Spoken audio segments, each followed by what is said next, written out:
नमस्कार. मी डॉक्टर जान्हवी सप्रेलाडे. हिवाळा ऋतू सुरू झाला आहे.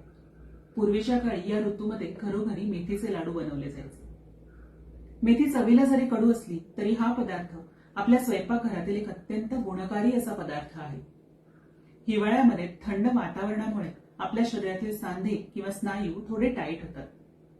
मेथीच्या नियमित सेवनाने स्नायू बळकट होण्यास मदत होते. मेथी खरं तर स्त्रियांसाठी एक वरदानच आहे. मासिक पाळीचा त्रास कमी होतो, प्रसूती सुसह्य होते.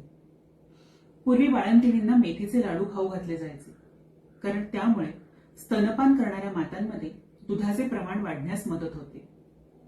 मधुमेहाचा आजार असलेल्या लोकांनी नियमित मेथीचे सेवन करावे, कारण त्यामुळे त्यांच्या रक्तातील साखरेची पातळी नियंत्रित राहते. तसंच कोलेस्ट्रॉलचे प्रमाण देखील कमी होते आणि हृदयविकाराचा धोका टाळण्यास मदत होते. मेथी लाडू जरी लागला कडू तरी आहे बहुगुणी. तर अशा या बहुगुणी मेथीचा आपल्या आहारात समावेश करा. मेथी खा, तंदुरुस्त राहा.